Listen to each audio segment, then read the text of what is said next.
classification of invertebrate animals? Hana. Balagtas, yes. Yuro, sawayan mo na, wala. Wait lang, ang ihi kasi ng batang to. Tatapang ko na to. Sigaw ng sigaw. Okay, Hana. Sir, mama na po. Give me Yun, ma. classification, one of the classification of invertebrate animals.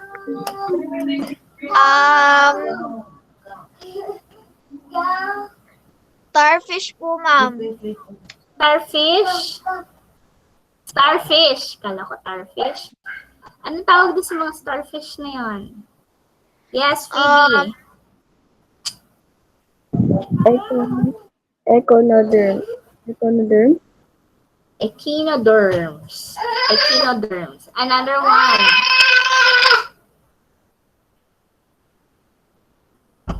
Echinoderms. Catfish. Insects. The insects. Insects ba? Catfish po. Arthropods po. Ano po yung tanong? Di po Arthropod. Hindi nyo na-guess. Hindi nyo narinig yung ano. What are the wala siyang backbone yung invertebrates. What are the classification of invertebrates? Mama, ako po. Sino yan? Si Dan? Ako po, si Kyle. Kyle. Catfish. Catfish ba?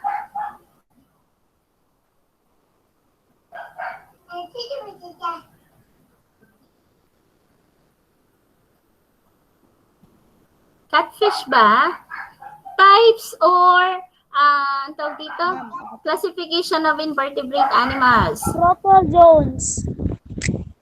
Protozoans. Very good. Another one. The Octopus. Octopus ba? Jana. Annelids.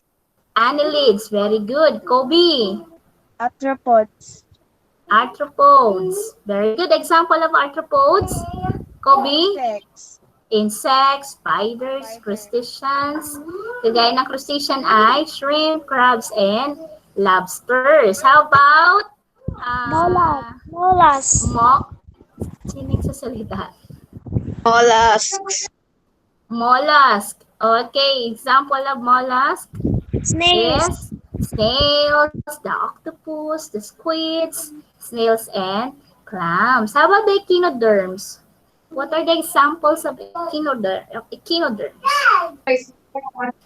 Starfish, sea urchins, and the sea cucumbers. Okay, so much for our recap, for our last week topic. Okay, so today we're going to talk about Opo. Ay, makulit. Okay, so today we're going to talk about the protection, how we will protect and conserve the tropical rainforest, the coral reefs, and the mangroves. Nakakita na ba kayo ng rainforest? Yes, yun yung nagmamam. Ma'am, protection and conservation na po ba tayo?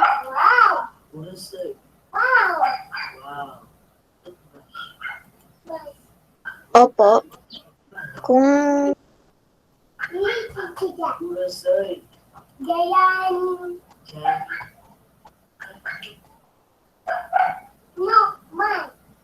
No, dress.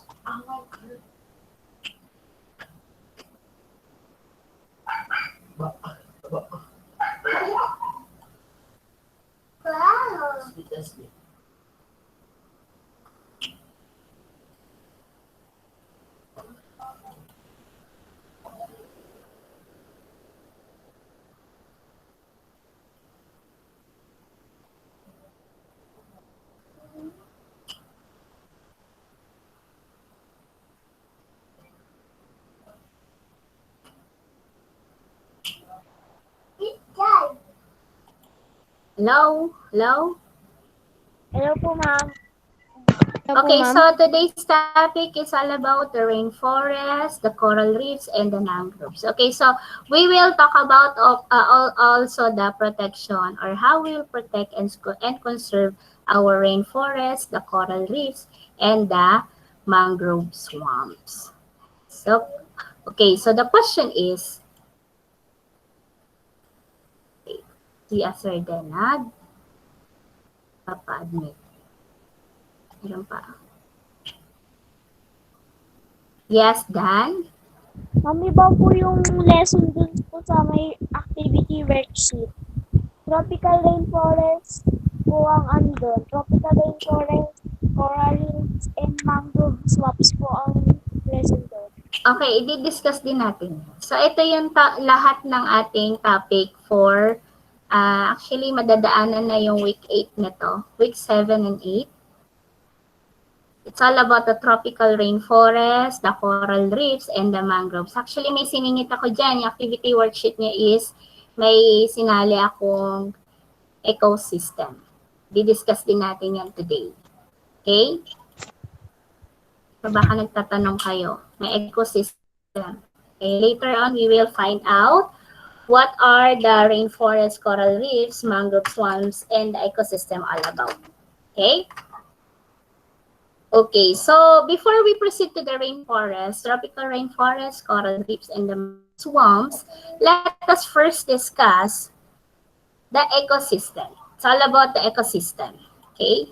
So papahapyawan natin na ecosystem bago tayo pumunta doon sa rainforest kasi it's a part of the ecosystem. Okay? So, wait lang, stop pa lang ka sharing.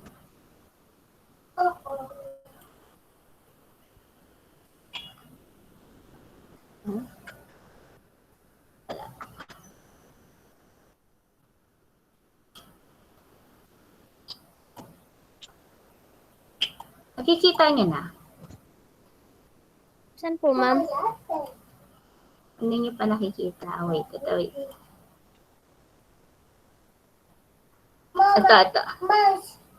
Pero ano mo naman si Sir?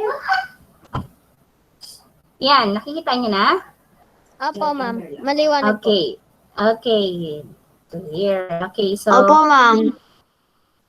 papahapyawan na natin tong konti na ang ecosystem kasi it's a part of rainforest is a part of our ecosystem. Okay? So when we talk about the ecosystem, it is deal with the different kinds of animals. What kind of animals? Usually the wild animals, especially in the rainforest. Okay? So what is the definition of the ecosystem? Okay? Did you encounter this during your grade 5? Na-discuss niyo na ba ito? Anyone?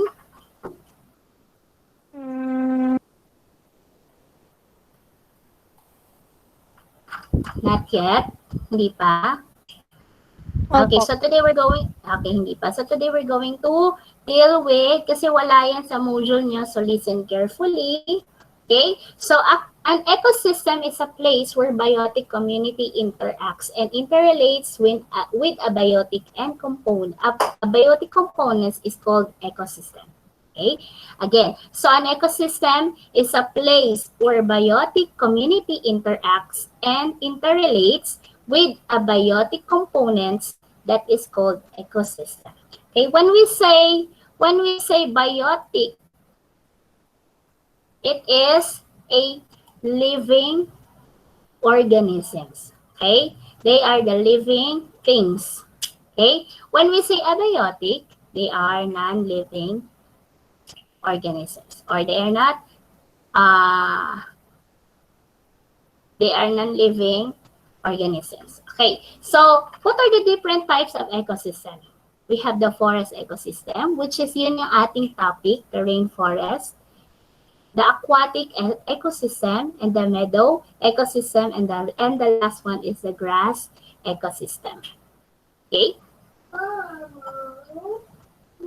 Now, these are the community of ecosystem. Okay? So, kung nakikita niyo yung orange color and the yellow, no? So yung naka-column aligned in the orange color are the biotic community. When we say biotic, they are the living organism, and the other column are abiotic organisms or the non-living organism. Okay?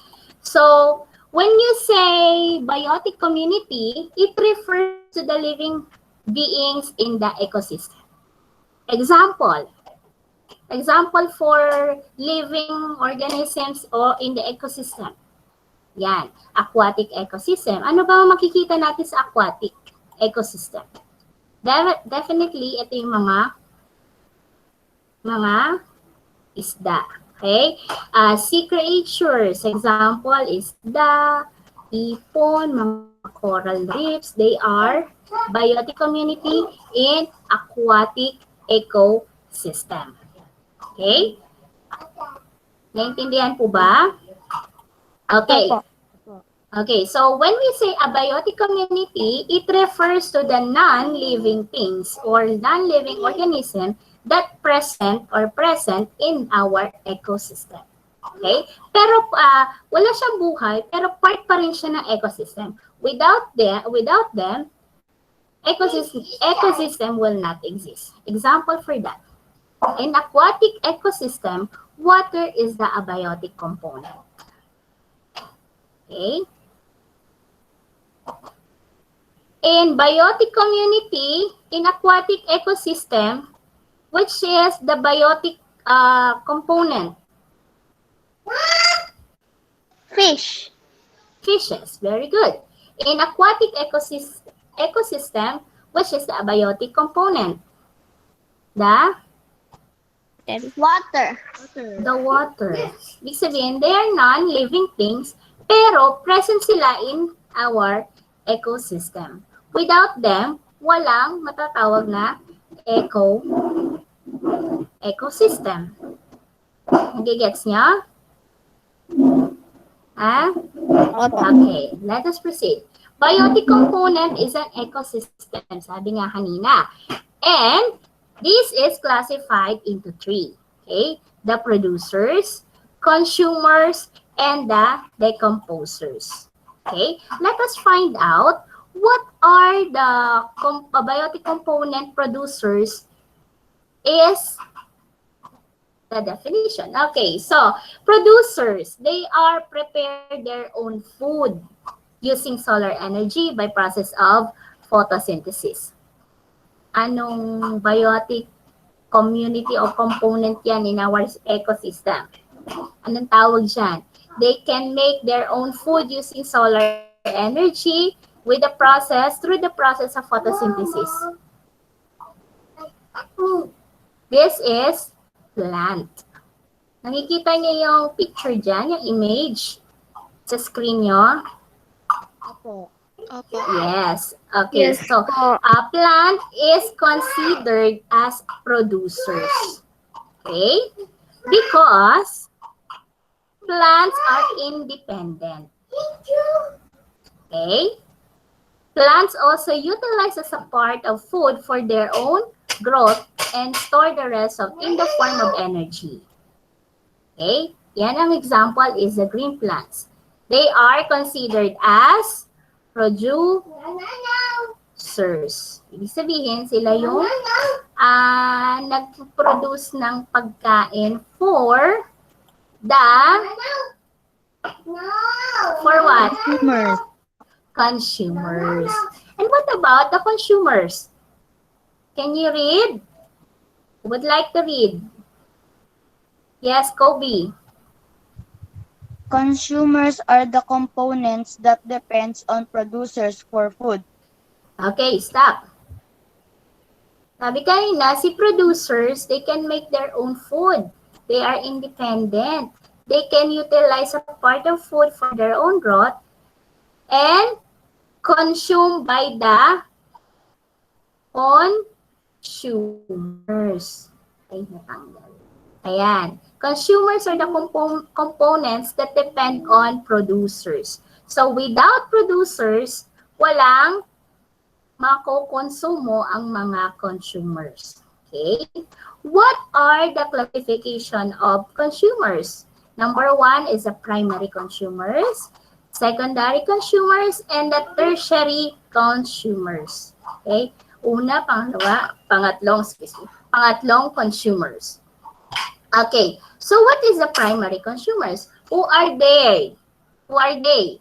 Number one is the animals. Animals which directly depend upon the green plants for food, they are considered as consumers. Consumers. Consumers. Very good. Sabi niya kanina, ang primary consumers daw ay directly na dumedepende doon sa green plants. Okay? They are the primary consumers. Okay? They are also considered as herbivorous. Pag sinabing herbivorous, yun nga, yung mga green plants ang kinakain. Herbivores sila. Okay? They are heterotrophs. Okay? And they can only get organic energy stored by plants. Okay? Example for these are, yan, yung mga wild animals, mga farm animals. Example of farm animals na makikita dito sa atin sa mga farms. Dito sa Pilipinas. Can you give me? Yes, Kobe. Baka po. Baka. Ano pa? Very Horse. good. Horse. Very good. Primary consumers yan. Nakabaw. Another. Halabaw. Very good. Another one. Kambing. Kambing, very good. They are the primary consumers. Okay? Dumedepende sila doon sa... Saan sila dumedepende? Sa green foods. Sa green plants that can be considered as producers. Very good. Okay, very good. Okay, on the secondary consumers naman, they depend on primary consumers. Bakit? Because they are carnivore. Bakit sila tinawag na carnivore?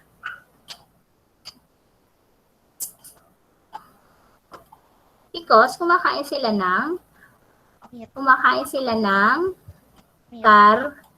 karne. Very good. Example niyan are the wild animal na nakikita niyo sa inyong screen. Yung snake na yan, yung reptile snake na yan.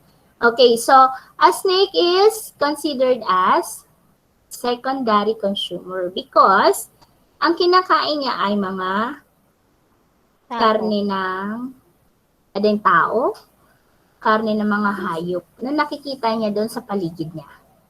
Okay? They are also considered as carnivore. How about humans? Are we carnivores too? Yes po. Yes. Pwede rin tayo maging herbivores. Herbivorous din tayo. Okay? Kasi kumakain tayo ng mga green plants and carnivores. Okay? Another example for this secondary consumer are the dogs, the cats, the snakes. Yung nakikita nyo, meron silang kinakain na karne din ng hayop. They are considered as secondary consumers. Okay? The next one is the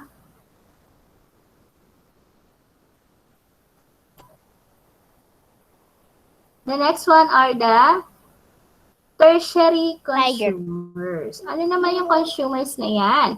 Usually, these are the animals which generally feed on primary and secondary consumers. These are what we call the tertiary consumers. Okay?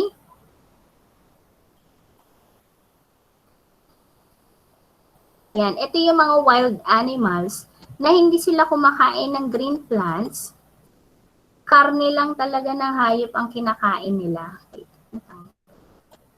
Yan, example dito ay ang lion and tigers. Okay? Sila yung mga wild animals na can be considered as tertiary consumers. Okay? Okay po. Okay, very good.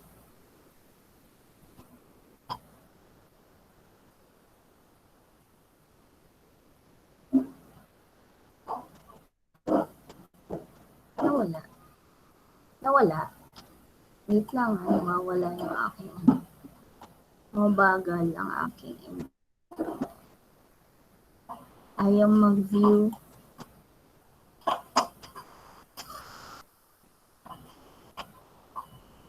Okay, so that is all about the ecosystem. Now let us proceed to the consumers, tropical rainforest, coral reefs, and the mangrove swamps. Yan. So, ito-present ko. Yan. Nakikita niyo na ba? Okay, so sabi kanina, one of the parts or one of the major parts of ecosystem is the forest or the rainforest. Now let us proceed to the topic, rainforest. So when we say rainforest, they are called as cradles of diversity. Ibig sabihin, sila yung tirahan ng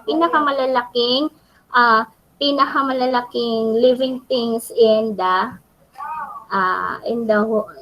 sa buong mundo, in the whole wide world, diversity.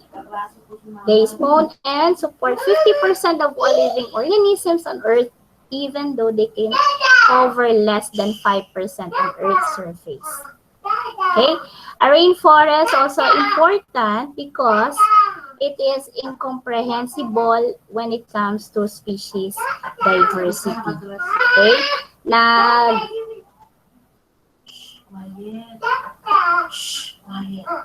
Rainforest importance is truly incomprehensible when it comes to species diversity. Now look at this picture. Okay, so now look at this picture, the tropical rainforest. This is an example, actually abroad ito. Okay? Sa Africa, maraming mga rainforest sa tinatawag. Okay, another example on your screen. Yan. Sila yung mga malalaking kagubatan.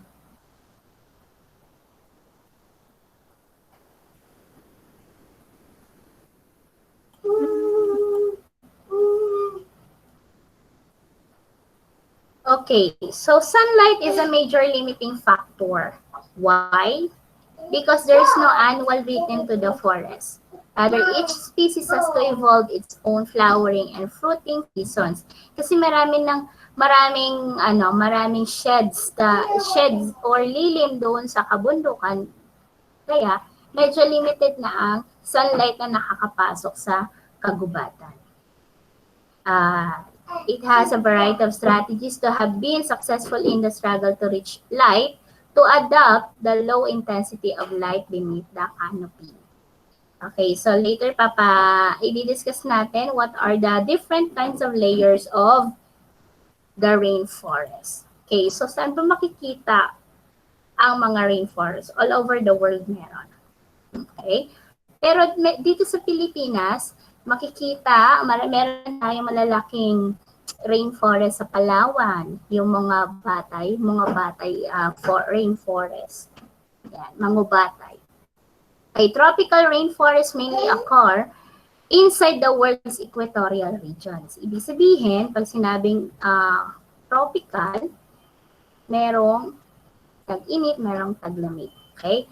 Makikita lang daw yan yung mga bansa na merong tropical rainforest sa mga malalapit dito sa Ecuador o equatorial regions.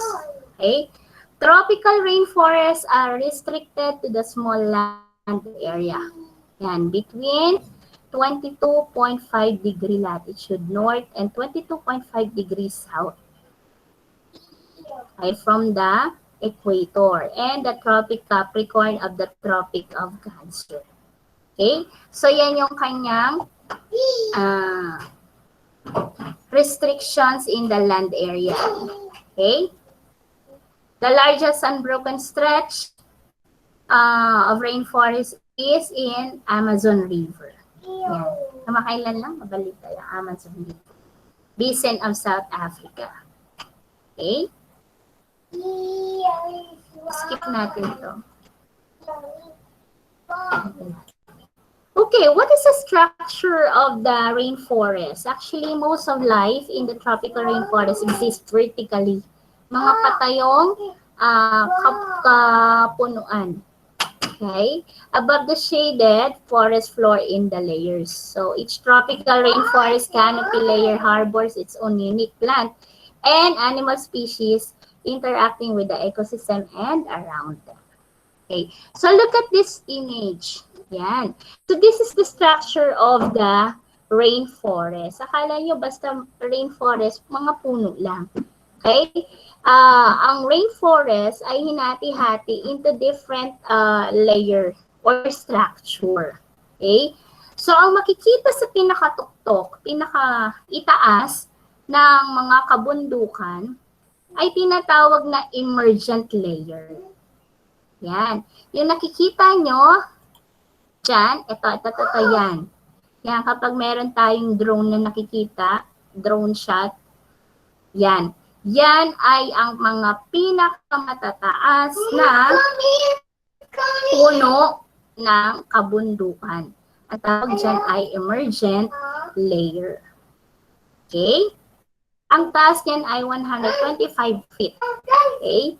Or 38 meters ang taas sa mga puno na yan. Okay? The second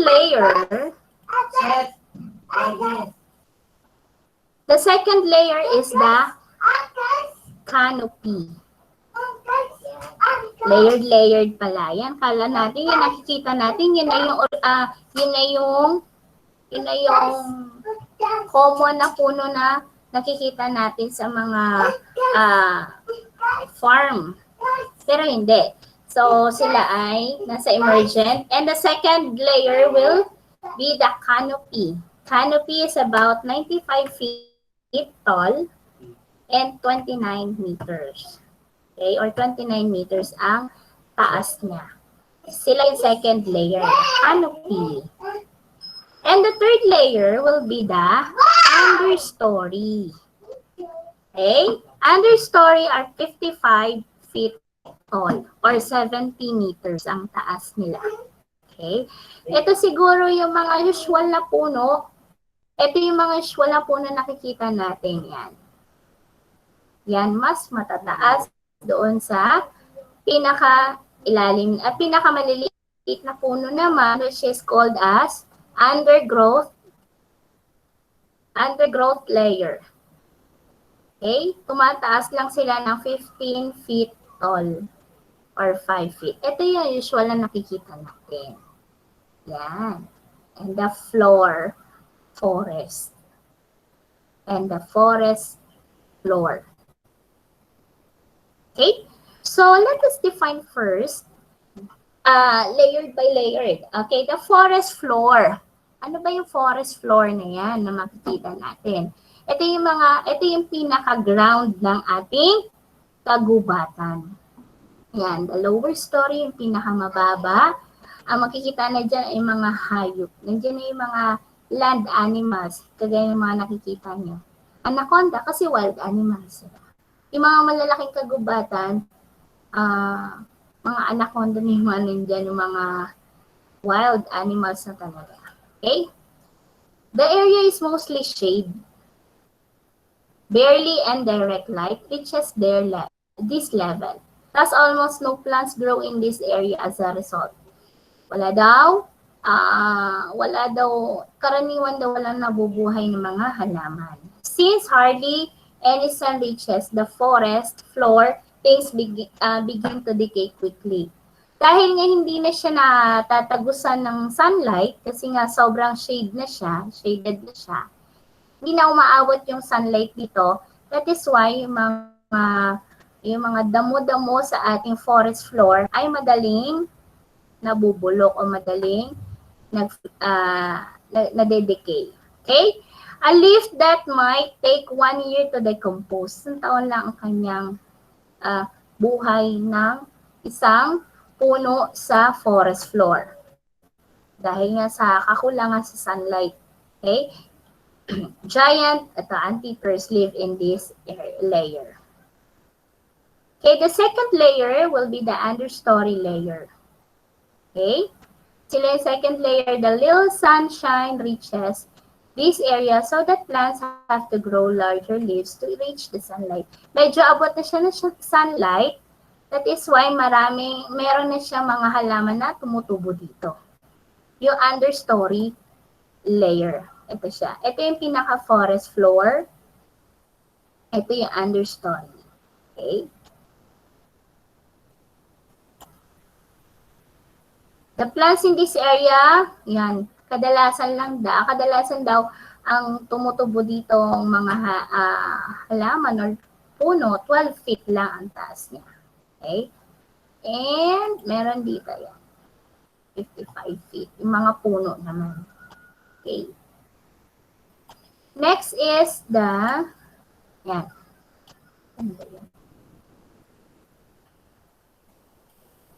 Many animals live here, including the jaguars, the red-eyed tree frogs, and the leopards. These are large concentration of insects here. Okay, medyo matataas pa sila other than dun sa forest floor na mga ang mga nabubuhay na hayop ay pang ano lang siya sa land base. Next is the canopy layer. Ano naman si canopy layer? Ito yan. Okay. So, these are the animals that can live in the canopy layer. Okay. Canopy layer are the primary layer of the forest and forms a roof over the two remaining layers. So, ito yung pinaka-bubong ng dalawang layer. Ano yung dalawang nasa ibaba na layer? The understory layer and the forest floor or undergrowth layer. Okay? Most canopy trees have smooth oval leaves that come to a point and a maze of leaves and branches. Ibig sabihin, marami siyang branches. Maraming dahon ng kanyang branches. Okay? Nagsisilbi din sila as shed. Okay? Many animals live in this area since food is abundant. Those animals include snakes, toucans. Toucans is a kind of bird. Yung pag ganun yung yung tuka niya. And the tree frogs. Yan. So, tingnan niyo yung canopy layer. Siya yung nagsisilbing shed ng dalawang mas mababa sa kanyang layer. And dominant layer will be the emergent layer. These are the tallest trees, towering as much 200 feet above the forest floor, with trunks that measure up to 16 feet around. Okay? Most of these trees are broad-leveled, hardwood, ito yung mga matitigas evergreens. Sunlight is plentiful up here. Sila yung mas nasisigatan ng araw. Kasi sila yung nasa pinaka-taas. Okay? Ang makikita dito, nabubuhay, naninirahan ditong animals ay mga eagles, monkeys, yung monkeys na bumabaging-baging sa mga puno, bats, and the butterflies. And other na animals na makikita sa taas. Okay? Yung ibang birds na meron din doon, nandun din. Yan. So, ito yung emergent layer. Hummingbird, monkey, the squirrel, pwede rin dito. Kasi kaya niya akitin yung pinaka-itaas. Okay? So, what are the biotic factors of the rainforest? Yan, the animal adaptation. Paano kaya ma-adapt ang mga hayop? Okay? Alam niyo ba yung tuka ng mga ibon, meron din yung dinesign yan for their habitat. Yung kanilang kulay.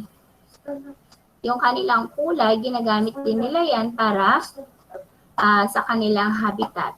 Okay, let us find out how does the animal adapt their environment, in their environment. Kindly read this on animal adaptation. Who would like to read? Yes, Dan. The tropical forest is wet. Yes, Dan?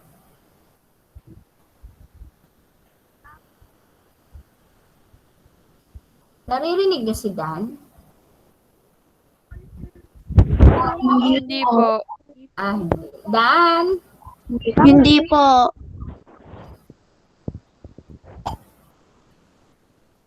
Si Chelsea na lang muna, Dan, ha? Mamaya natin ayusin Bakit, yung ma'am? Hindi ka namin narinig. Chelsea. Yan, nasa rainforest ako. The tropical rainforest is a wet, warm forest of trees that grow very closely together. The canopy in the rainforest can release gallons of water each year into the atmosphere. The resulting moisture hangs over the forest, keep the interior warm and humid. Animals living in the rainforest have had to adapt to this wet, warm condition and have had to find niches that allow them to thrive. They do this by altering species characteristics to fit the tall trees, the constant humidity, and the rainforest floor. Okay, so animal adaptation. When you say animal adaptation, how does the animals adapt in their environment? Paano kaya sila nakakatagal dun sa habitat nila? Okay? The tropical rainforest is a wet, warm forest of trees that can grow very closely together. Kasi nga, medyo tikit-tikit ang mga puno ng kagubatan. Okay? The canopy is the rainforest can release gallons of water. So the canopy rainforest, pag sinabing canopy rainforest, sila yung hindi ganong katataas yung mga puno. Yung pangalawang layer lang sila. Sila dahil yung may mga maraming nilalabas na water. Saan yung water na yung gagaling? From the evaporation. Okay? This resulting the moisture hangs over the forest. Okay? Keeping the interior warm and humid. Yung hindi ganun kaalinsangan, mahalumigmig lang. Okay. Animals living in the rainforest have had to adapt to this wet. Kailangan daw nila sanayin o makondisyon ng kanilang katawan doon sa mamasa-masa at mainit-init na kondisyon ng rainforest to live. Okay? They do this by altering species characteristics to fit in the tall trees. The constant humidity and the forest floor. Okay? So, animals in the canopy are the primates. So, as you can see in the image, yan, primates are the number one animals that lives in the canopy because they have long arms to swing from tree to tree in the canopy because to avoid predators on the ground. Okay? Pag sinabing predator, sila yung kumakain, yung sa mga kaaway nila. Parang defense mechanism nila yung pagsabit, pag-swing nila sa mga puno doon sa canopy rainforest. Okay? So, nakapunta na ba kayo sa underground river sa Palawan? Okay, isa yan sa mga, kasi bago ka makapunta ka sa loob sa rainforest, sa underground, doon sa underground river, meron silang rainforest sa padadaanan. Okay? So, ang kanilang mga puno doon ay designed, fitted lang sa canopy layer. So, ano yung mga meron doon? Yung mga puno. Yung mga primates. Yung mga unggoy doon, usually bumababa sila pag may mga tao. Okay? So, yun. Another one is the eye. So, this is the image of eye. Yan.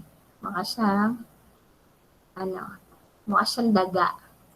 Ai is a nocturnal feeder to avoid dangerous predators by day. Pag sinabing nocturnal, sila yung mga gising sa gabi. Ay kagaya ng paniki, ano pa? Owl. Owl, mga kwago, they are nocturnal animals. Sa gabi gising. Okay? May mga malalaking mata, allows more light in the night, at night, and they build nests on top of trees in the canopy. Okay? So, wala naman yan dito. Usually sa Africa yan meron. Ay. Okay? Sino nag-raise hand? Yes, Kyle? Are you raising your hand, Kyle? Ma'am, Yes ano po. po yun? Animals din po ba yun? Opo, pero wala yan dito sa Pilipinas. Nasa Africa yan. Makikita, ay. Nakatakot po ba, ma'am? Para siyang daga. Nocturnal yan sa gabi gising.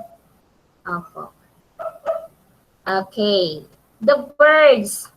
Yung birds na to ay hindi karaniwang nakikita natin na yun nandito. Usually, they live in the forest, rainforest. They have large beaks.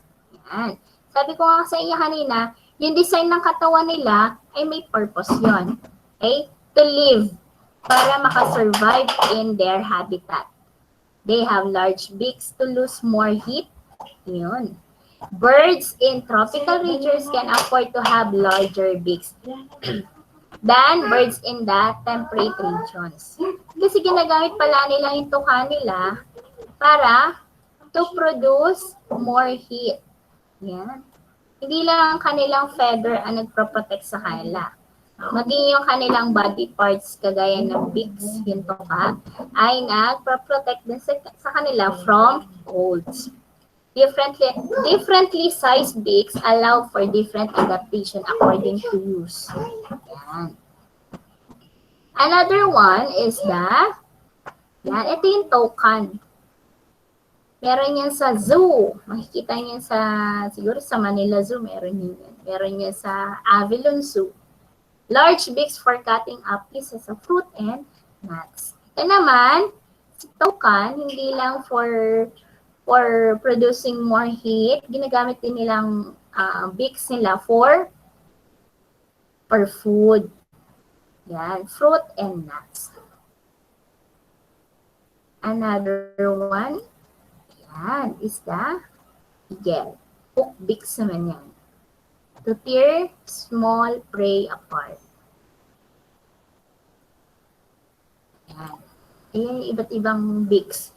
Long beaks naman, long fin, manipis naman yung kanina kasi makapal. To reach within small holes on trees.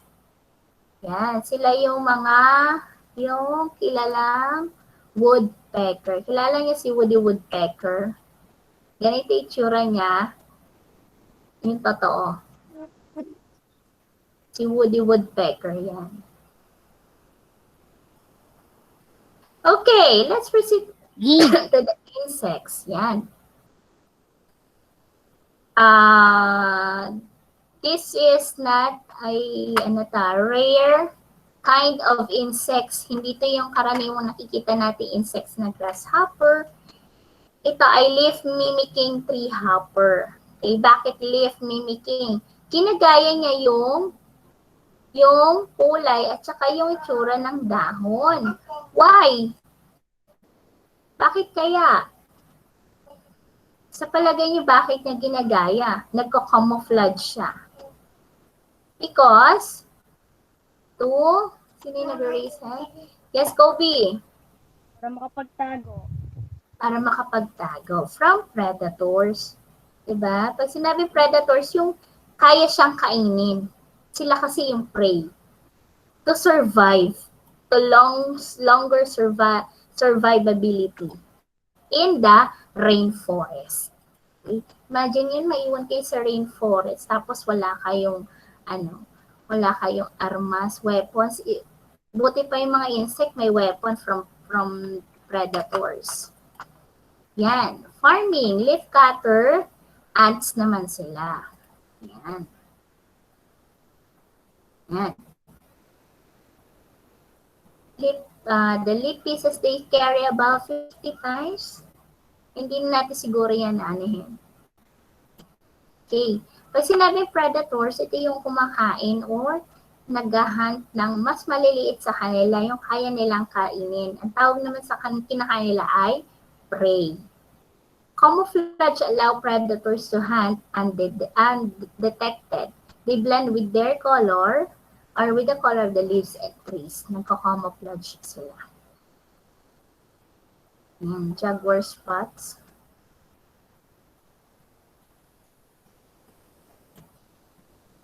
Ito, yan.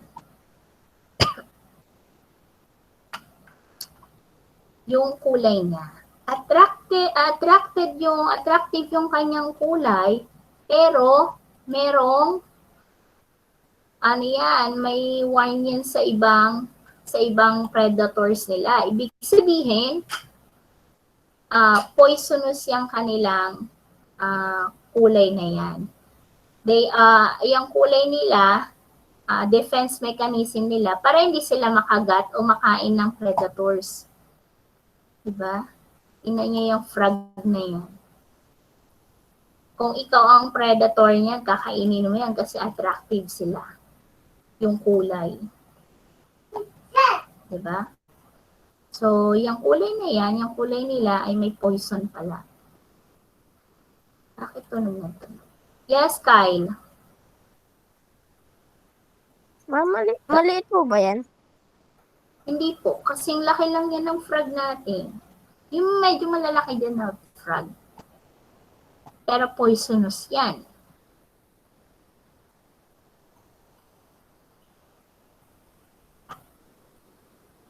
Hindi na natin i-discuss yung iba.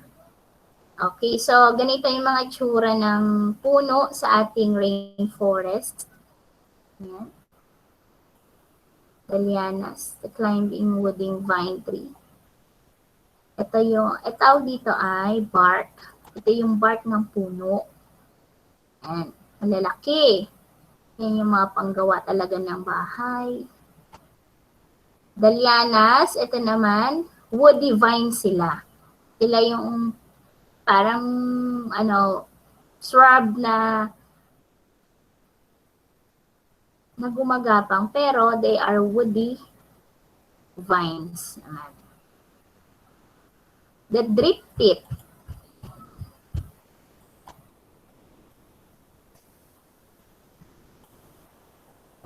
The buttresses. Yan. Ito yan, sobrang malalaki. Massive ridges. Malalaki sila. 30 feet high. Oh. And the prop steel roots. Ayan. Yan, yung mga mauugat. Ay, mauugat. Epiphytes live on the surface of other plants. Yan. Halimbawa, ito yung sanga. Tapos may nabuhay na halaman dyan. Ang tawag dyan ay epiphytes. Para siya nag-cutting. Pero natural yung kanyang propagation. Pitcher plants naman. Okay, so abiotic factors are those non-living unsubstituted elements of an ecosystem. Pero they have purpose. Okay? Example for abiotic factors are the water, sunlight, temperature, and soil, and even the climate. It can be a factor of ecosystem. Okay? So the water is the most important. Okay? Normally receives no less than 80 inches in the rainfall annually. Okay? So this is one of the most visible abiotic factors in the rainforest. The air under the canopy layer is still and very humid as a result. The trees also give off water through the leaves in the process called transpiration. This process can be called or can be accounted for as much as a half of precipitation forest. Okay, so this is the precipitation of the water o as a biotic factor. So, pag uulan, pupunta dito, parang cycle lang din, water cycle. Then, mag-evaporate, and then magta-transpirate, then evaporation, matutuyo ng sunlight. Like, uulan na naman, and then cycle. Okay? Yan. This is the transpiration, the loss of water vapor from parts of the plant. Yun ang tawag dyan. Kapag natuyo ang tubig sa halaman, it is what we call the transpiration. Ito yan na. And yun yung nag-evaporate na. Okay? The second factor of abiotic non-living things is the sunlight. Light is the main source of energy in the rainforest. Kasi nga, walang ilaw doon, di ba? Walang kuryente. Kaya kapag gabi, sobrang dilim. Plants use chlorophyll to change energy from sunlight into chemical energy through photosynthesis. Pero bakit sila dumadami?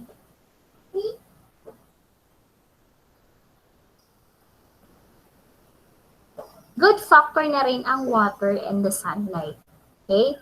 And mga nutrients from the soil. Yung minerals na nakukuha ng mga puno. Okay? In the rainforest, most of the sunlight is absorbed by the upper canopy. Sa kabundukan daw, ang karaniwang nakaka-absorb ng sunlight is the upper canopy. Okay? And the emergent layer trees. Yan, sila yung mga nakaka-absorb ng sunlight. Then the lower part, the understory and the forest floor, hindi na sila, lalo na yung forest floor, hindi na sila naabutan ng sunlight. Dahil nga sa sobrang taas nito, sobrang daming shed, and then the canopy layer ay wala nang maabot na sunlight. Yan. Kaya, tuyot na ang mga dahon sa forest floor. And the last one is the soil. Yan yung mga abiotic. The rainforest soil is shallow. Pag sinabi shallow, malalim and maninipis ang kanyang lupa. With a few nutrients. Konti na lang yung nutrients nila na nakukuha sa lupa. Because the heavy rains common in the rainforest wash away the nutrients in the soil. As a result, nutrients in the rainforest are largely found in the, saan makikita? Sa roots and the leaves. Okay? Ito siya. Yan. Okay. So, kapag daw umulan, nawawash out lahat ng lupa, ng nutrients sa lupa, napupunta na sa ugat. Kaya, lumalaki ng matataas na sobra ang mga kapunuan sa kabundukan. Okay? Another biotic factor is the temperature and the climate. Kaya kapag sobrang init talaga ang mga puno sa kabundukan. Kaya nga tropical, dapat may katamtamang init, ulan, at saka may katamtamang araw o warm temperature. Okay? So, hindi na kasi part ito ng inyong module. Okay, so what are the impacts naman? Ito na yung how will you protect. So, sinama ko na dito yung hanggang week 8. So, marami kasing maraming mga causes bakit nasisira ang ating mga rainforest. Number one dito is the deforestation, exploitation, introduction of non-native species. So those are the human impact of tropical rainforest biomes. When you say deforestation, These are the cause leads to habitat fragmentation and the species displacement. Okay, nasisira ang ating mga kagubatan. Disrupts the forest ecosystem and might ultimately lead to a loss of biodiversity. So, isa na dito yung kawalan ng habitat ng ating mga animals, kagaya ng mga ibon. Wala na silang tira. Saan na sila tumitira? Usually, kalat-kalat na. Napupunta na yung iba sa airport, nandun na sa aeroplano, sa LEC. Kasi nga, wala na silang tirahan. It's because of deforestation, pagkakainin. Yan, susunog sila. And, yan, mining. Cause of deforestation also is the mining. Pag minina, yan, yung sinisira nila, pinuputol nila yung mga puno sa kabundukan at magmimina sila sa ilalim ng kabundukan. So, isa yun sa mga nakakasira, human impact yun. Okay? Isabihin, human factor kung bakit nasisira ang ating mga kagubatan. Okay? Yan. Yan. Wala na puno yung bundok o kabundukan. Kalbo na. Nakikita nyo? Opo. Apo. Okay, it's because of deforestation. Damming and irrigation, construction of dams. Usually kasi, yung tinatawag na industrialization. Yan, sinabi nila industrialization, pero nasisira ang ating mother nature. Yun ang kalikasan, yung mga likas na yaman, kagaya ng mga kabundukan. It is because of some industrialization. Ang sabi nila, yung Dolomites, kinuha daw yun sa, migrate siya from Cebu, at yung Cebu ay merong doon, siya, bundok. Kinuhanan sila. So parang, merong illegal process ang nangyari dun sa Dolomite. Pero sabi naman ni Mayor Isko Moreno ay lahat naman ng proseso dun ay legal. Okay? Yan. Damming and irrigation. Sinabing damming, yung gumagawa ng mga dams. Yan. Destroy the forest para lang merong ganon sa Ano ba ito? Okay. Tapos, ulit. Another one is the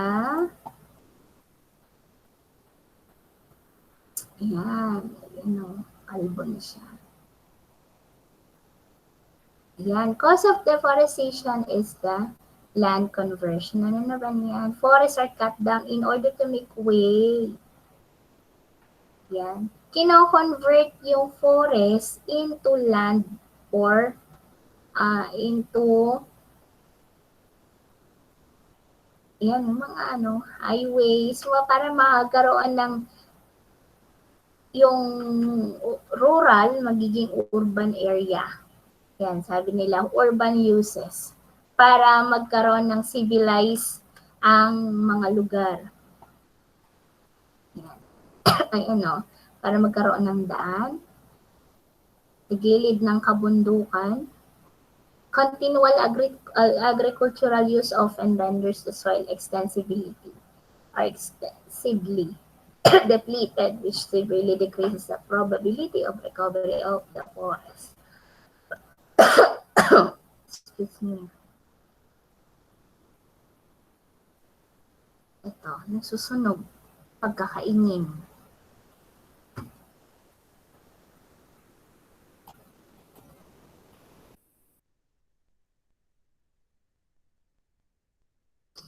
Okay, sorry. Mubo lang ako. Okay? Yan, logging. pagpuputol ng puno. Yan. Dapat, kapag nagpuputol ka, legal. At dapat, kung ikaw ay nagpuputol, dapat ikaw ay nag-tree planting din. Pinapalitan yung mga punong nawawala. Yan. Ayan yung mga loggers. Yan, yung mga sirang puno. Nangyayari, nagkakaroon na ng soil erosion. Yan. And another thing is the tourism. Okay?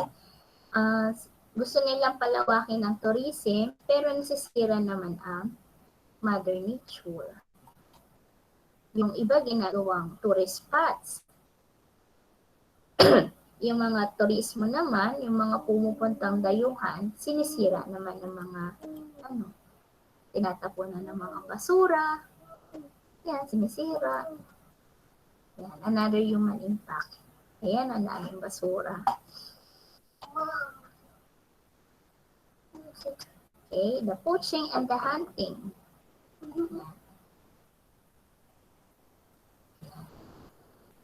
Kinukuha nila yung mga endangered species naman. Which yung binabaril nila yung mga, nangangaso sila. Yan, masama yun kasi endangered na nga, papatayin mo pa. So, wala nang magiging lahi. Hindi na maaabutan. Ibang ang wild animals din na natin, hindi nga na naabutan. Kasi, endangered na, kagaya ng mga agila ngayon. Endangered na sila. Yan, oh.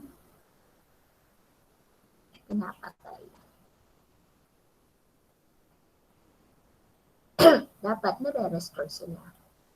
Bawal yun. Okay. So, these are the human impacts of deforestation. Okay. So much for today of your topic. That's the ecosystem and the rainforest, coral reefs. Okay, now let's proceed to the coral reefs. Okay, so sinabing coral reefs naman, ito yung nandito tayo sa aquatic ecosystem naman tayo. Okay, kanina sa forest ecosystem, ngayon ay coral aquatic ecosystem. Okay, so stop sharing ko na ito. Ito naman ang i-share ko.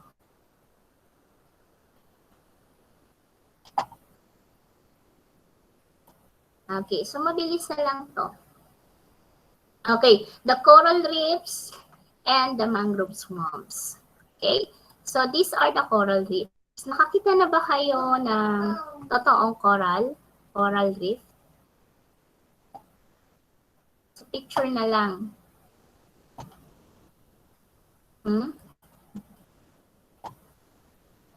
Anyone?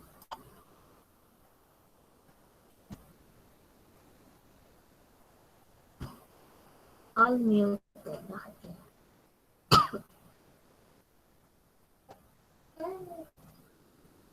Maybell.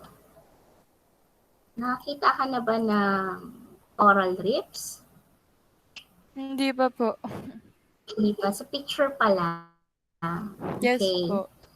Okay. So, kapag nakita niyo to, para siyang medyo magaspang ang texture niya. Okay. Pag nasa ilalim ng dagat, gumagalaw yan because buhay. Okay. They are alive. Okay. So, what are the coral reef? Can they read? Would like to read. Sino pa ba ang pwede magbasa? Yes, Chelsea. Lagi na si Chelsea. Out of 19, isa lang. Okay, Chelsea. What coral reefs? Massive river calcium carbonate is primarily brought by coral. Coral are colonies of invertebrate animal called coral Polyps. Okay, so they are the massive living calcium carbonate structures primarily built by coral. So, ito yung mga reef sa ilalim ng dagat. Sa ilalim ng dagat siya makikita. Kung akala nyo parang ano siya, bato sa ilalim ng dagat, pero sila ay may buhay. Okay? Okay? They are the corals or colonies of invertebrate animals. Animals din siya in the sea, ha? Sa dagat din siya. Pero, invertebrate sila. Okay? Ang tawag sa kanila ay, pag sinabing colonies, grupo-grupo. Ang tawag din ay coral polyps. Okay? Understand? Okay, these are the structure of coral. Okay? So, this is the brown, zontalae, zooxanthellae. Yan, tentacles yan. Okay? Meron siyang parang yung tentacles ng octopus. So, yan yan. Okay? So, Euro. Okay, because this part are the plants that need to sunlight to photosynthesize. Ibig sabihin, hindi lang yung nasa rainforest ang nagpo-produce ng food. Even the coral reef, because they are living nature in the sea, they also photosynthesize with the need of sunlight. Okay? So they need to find part of their host animal which is not regularly shaded that sunlight can penetrate. Okay. So all over the world meron namang coral reef. Pero saan makikita ang may maraming coral reef? Saang part ng Pilipinas? Sa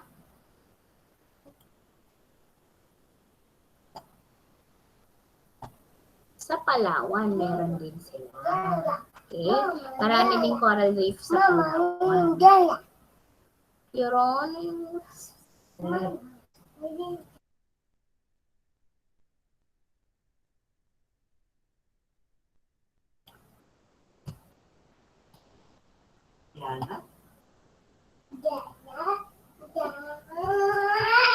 Okay, so what are the functions of the coral reefs? Okay, number one is the function of coral reef is, what are the function of coral reef? Dan. Act as producers and recycles. They rapidly convert carbon and nutrients into food that photosynthesis. Provide food and shelter for plants and animals. Cleaning stations. Smaller animals may appear to be picking or beating a larger one, with the victim doing nothing to defend itself. This is actually cleaning behavior. The smaller fish is removing parasites, debris, or infected tissue from the skin of the larger fish. Which other fish recognize both parties benefit from this relationship. The larger fish gets rid of an irritant, and cleaner gets a meal without being harmed. Or symbiotic relationship, mutualistic. Some reef organisms transform biologically unavailable atmospheric nitrogen gas into a form useful for coral plant growth. Okay, very good, Dan. Thank you. Okay, one of the function or the importance of reefs are they are the breakwaters. Ano ba yung breakwaters na tinatawag? Huh? Kaya sinabing breakwaters, any idea from the class? What is breakwaters? What do we mean by breakwaters? Pag sinabing breakwaters, they are the frontliner. Sila yung frontliner. Sila yung nagpro-protect sa lahat ng sa lahat ng sea creatures. Okay? Sila yung nagpro-protect. Lalo-lalo na yung mga maliliit na mga small, yung mga sea creatures na maliliit, doon kasi sila nagtatago. So kapag yan ay pinasabog or nasira, wala na silang magsisilbing tirahan. Okay? Wala na silang matitirhan. They are also their habitat. Okay? Living habitat. The reefs act also producers and recyclers. They rapidly convert into carbon and nutrients into food through photosynthesis. So one of the functions of the reef is to make food through photosynthesis. Okay. Number three is to provide food and shelter. Yun ay pinagsama na, they are the breakwaters and they produce food through converting carbon and nutrients by photosynthesis. Coral reefs they are also cleaning stations. Bakit? Because smaller animals may appear to be picking or biting a larger one, with the victim doing nothing to defend itself. Okay? They are defender din sila. Okay? And the last thing is the reef are organisms transformed biologically unavailable atmospheric nitrogen gas. Okay? Sila din nagsisilbing gas ng mga sea creatures under the water. So some of these are the function of the coral reef. So why do we value the coral reef? Bakit do natin kailangan pahalagahan ang coral reef? Because according to one estimate, coral reef goods and services are worth about $375 billion each year. Okay? So kailangan daw pahalagahan, not because they are worth about money, because they are shoreline protection. It is the source of food, recreation for tourism, diverse communities. Okay? So bakit kailangan sila? Bakit ginagawa sila main attraction? Kasi ayan yung mga nakita niyo sa pictures, yung mga nagda-diving. Okay? Pinapayagan sila pero may mga rules and regulations yan. Bawal hawakan yung mga yan. Kahit yung mga maliliit na isda, bawal hawakan. Titingnan nyo lang. Okay? Titingnan lang sila. Okay? The coral reefs, yan. Ito yung mga nangyayari sa ating sa kasalukuyan, yung mga reefs. Okay? Number one is the over-exploitation of resources for substances and commercial fishing. Yan, over-exploit na ang ating mga coral reefs. Pero sa Palawan, ay iniingatan naman nila yon, nililinis nila, other than sa ibang tourist spots. Okay? Destructive fishing practices, kagaya ng yung iba, alam niyo yung salitang area. Nakapanood na ba kayo yung area? Yung matagal yung movie na yun. Movie siya ni Cesar Montaño na Masaya? ang Aria. Ang title niya ay Aria. Yung area na yon, umaarya yung mga bata, sumisisid sila sa ilalim ng mga coral reef, tapos pinupukpok nila yung mga coral reef para lang lumabas yung mga isda. So that is big no-no para sa ating coral reef kasi masisira yung coral reef natin. Wala nang tirahan ng mga isda. Yan. Maling pangingisda. Okay? Increasing coastal population are expected to double in the next 50 years.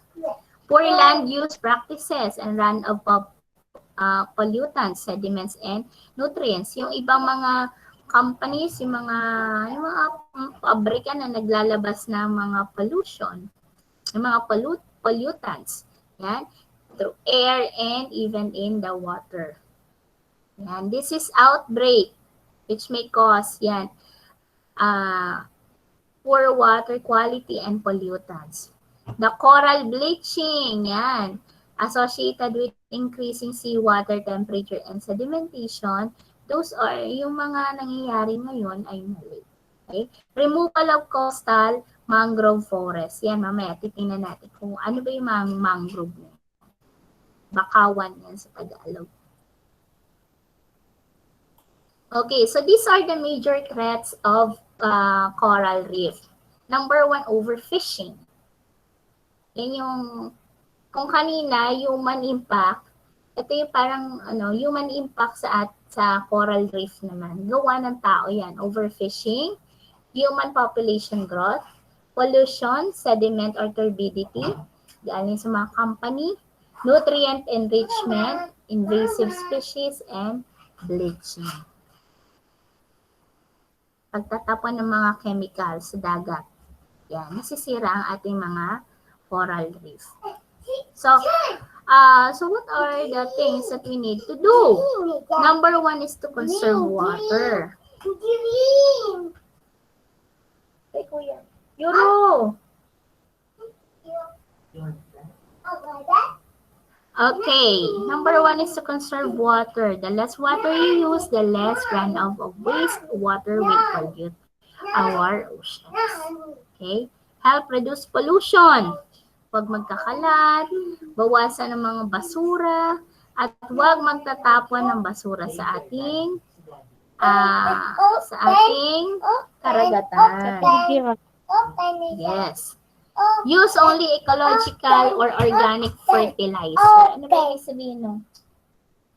Ano ba ibig sabihin nun? Use only ecological or organic fertilizer. Huwag tayong gumamit ng mga chemical fertilizer. Halimbawa sa pagtatanim, sa pagpapakain ng mga isda. So, dapat lahat organic. Okay?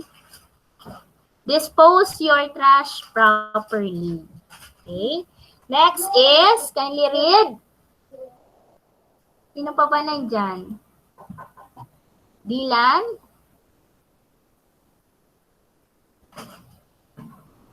Nandiyan pa ba si Dylan? Si Hannah?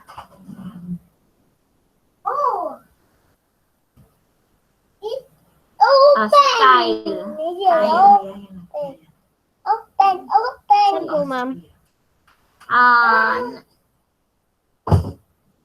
Ata. Okay. Sige po, ma'am. Wait lang. Support reef friendly business as the fishing, boating, hotel, aquarium, dive, or snorkeling operators. How they protect the reef.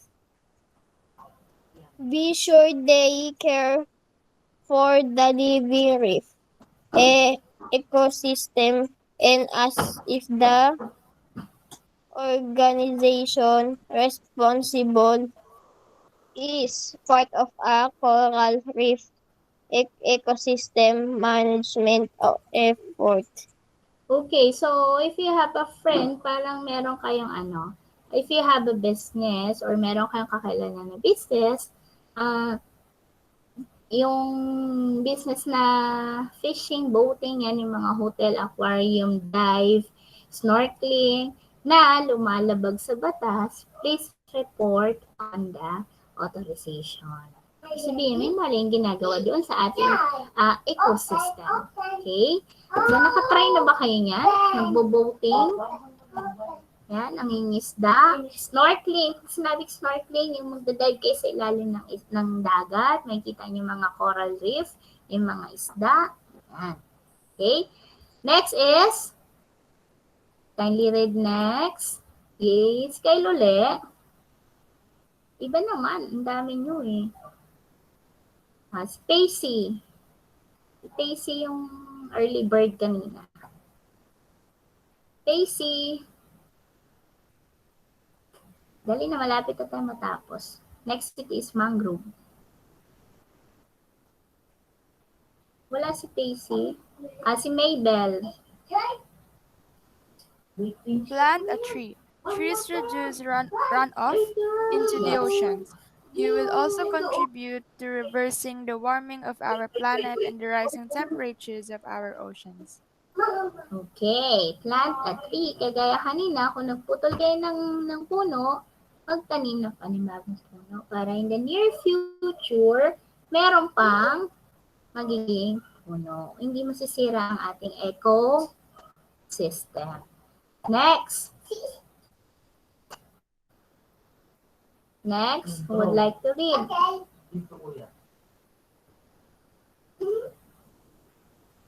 Si Kyle uli? How about the others? Walang nagbabasa. How about Kiana? Nandiyan pa ba si Bianca?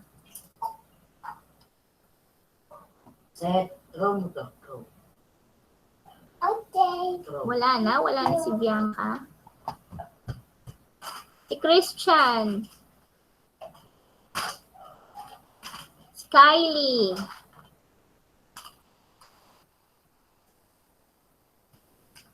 Si Kobe. Si Kobe. Practice safe and responsible diving and snorkeling. Do not touch the reef or anchor your boat on the reef. Contact with the coral will damage the delicate coral animals, and anchoring on the reef can kill it. So look for sandy bottom or using mooring of available. Okay, so practice safe and responsible diving when you are snorkeling. Diving and snorkeling. Kapag kayo nag-dive or snorkel, kailangan yung mga rules and regulations ay susundin nyo. Kasi once na kayo ay lumabad dyan, it can cause damage dun sa ating corals, animals, and other living things in the or under the tree, under the sea. Okay, the next one. Next is, I would like to read Dane. Maybell. Volunteer for a coral reef cleanup. You don't live near a coral reef? Then do what many people do with their vacation. Visit a coral reef, spend an afternoon enjoying the beauty of one of the most diverse ecosystem on the earth. Okay, so kung marunong ka lumangoy, marunong ka mag-dive, you can be a volunteer for coral reef cleanup volunteer. Okay, pwede kayo mag-volunteer dyan. Okay, so as a part of your advocacy.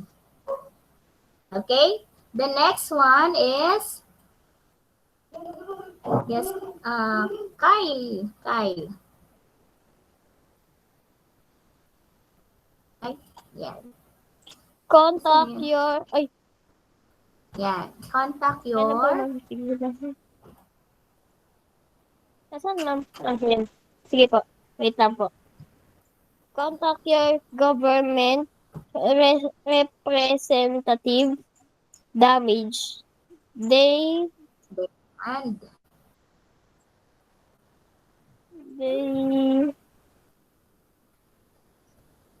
sige na kayo, go. They takes action to protect coral reef. Stop sewage pollution of our ocean. Expand marine protected areas and take steps to reverse global warming. Ayun lang po. Warming. Okay, so contact your government representative. If they demand you to take action to protect coral reef, stop sewage pollution of our ocean. So kapag meron kayo nakitang may mga taong maling ginagawa, you can contact your nearest government representative. Kasi meron silang iti-take na punishment yan or action para maprotektahan ng ating coral reef and other animals under the sea. And the last one is the spread the word. Sabihin, papalagan natin ng mga things to do to protect our coral reef. Okay? Did you understand what is a coral reef? Before we proceed to mangrove swamps. Okay? Okay na? Okay po. Mangrove swamps. Ano naman ang kaibahan nito sa mangrove swamps? Mangrove swamps, if there are no mangrove forests, then the sea will have no meaning. It is like having a tree with no roots, for the mangroves are the roots of the sea. So, anong ibig sabihin yan? What is the meaning of this quote? If there are no mangrove forests, then the sea will have no meaning. It's like having a tree with no roots, for the mangroves are the roots of the trees, or of the sea. So what is the meaning of this quote? Any idea? Dali, matatapos na tayo, mangrove na tayo. Okay, ang ibig sabihin yan, ang mangrove swamps ay part ng ating karagatan. Ang mangrove forest or swamps ay part ng ating karagatan. Okay? Para siyang puno na kung walang mangrove, para siyang puno na walang ugat. Okay? Ibig sabihin, sila ang ugat ng karagatan. Sila ang ugat ng karagatan. Bakit? Tingnan natin dito. Okay. So, in Tagalog, ang mangrove, sila ay yung tinatawag na bakawan. Okay? They are called as bakawan. Yes? Kyle, nag-raise na hand. Okay, Kyle. Kyle. Okay, Kyle. Can you read? Mangrove swamps are found along tropical sea coast on the both sides of the equator. They are named for the mangrove trees. Yan. Yung mga malalaking ugat sa dagat, they are called as mangrove. Okay, mangrove trees that grow there. Mangrove swamps, the most people look like muddy. Yan, maputik, na medyo mabuhangin yan. Swampy places filled with mosquitoes. Bakit may mosquitoes? Kasi nga, matubig. Yung tubig na yan ay nanggagaling sa dagat. Kasi karugtong yan kasama pa yan sa dagat. Snakes and spiders. Yan. Yan ang mga nabubuhay din sa mangrove swamps. The term mangrove refers to both many species of salt-tolerant trees. Ang mga salt-tolerant trees ay isa dyan ay mangrove. Sila ay nabubuhay sa tubig alat. Okay? Which may be found in the mangrove swamp and to the actual area in which the salt-tolerant trees are dominant. Yan. Actually, there are forest community. Yan. Mangrove forest. Tawag sa kanila dati. Okay? Mangroves are found along the muddy squartries or estuaries of large rivers. Yung rivers na karugtong ng dagat, karaniwan doon tumutubo ang mga mangrove trees or mangrove swamps. And sheltered intertidal coastal setting that includes lagoons, bays, tidal creeks, and inlets. So they protectors din sila kapag may mga tidal. Okay?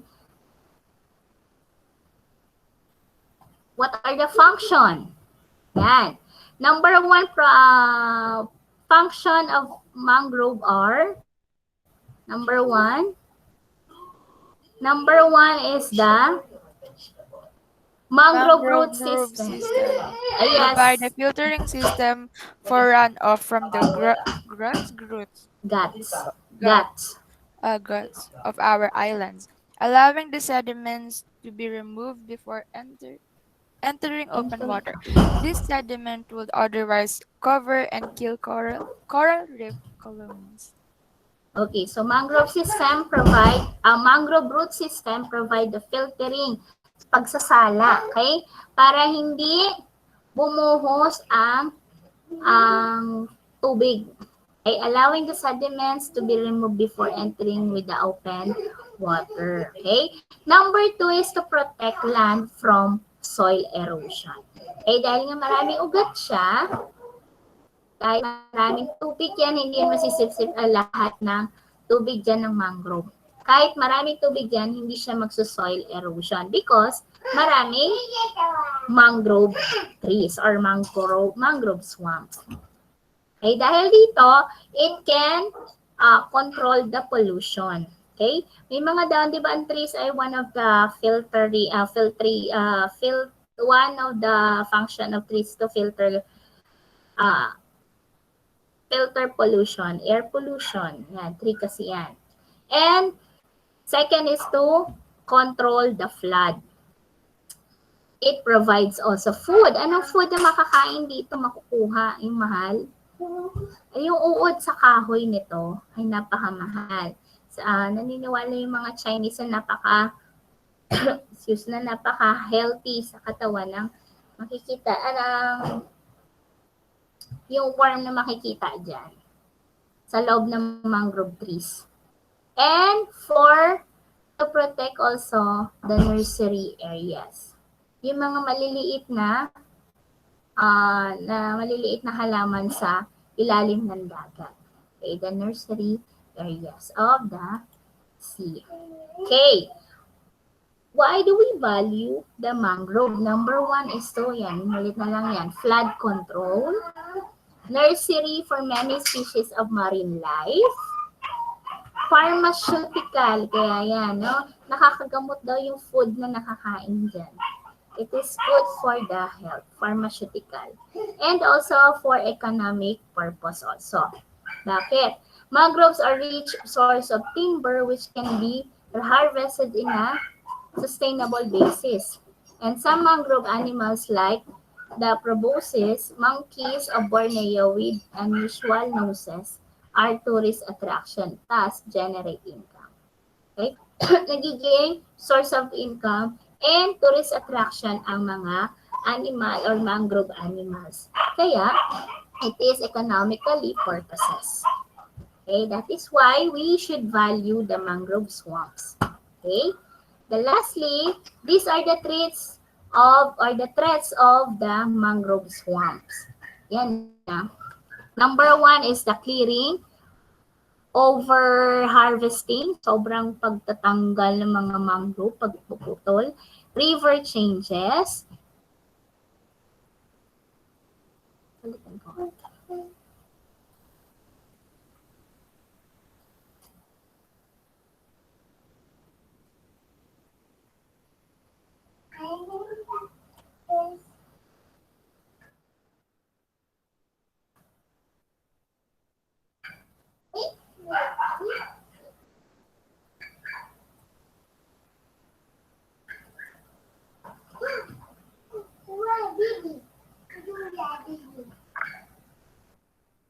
wala.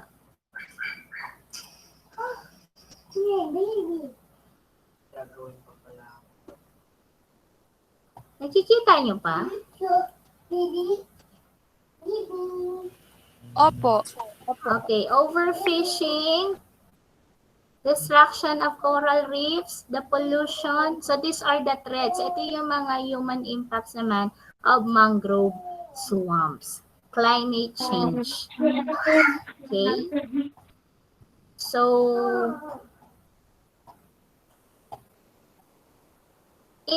this is how it ends our topic. So, nakapagsagot na ba kayo sa AUS? Okay, so napakadali lang naman ng AUS natin.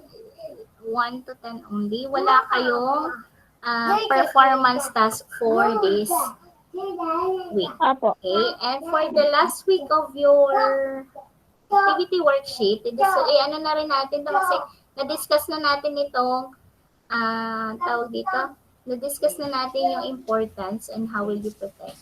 Yan. Okay? So, siguro bukas, magmi-meet na lang tayo sa, Ma'am? bukas, magmi-meet tayo sa 18. 1 p.m. din.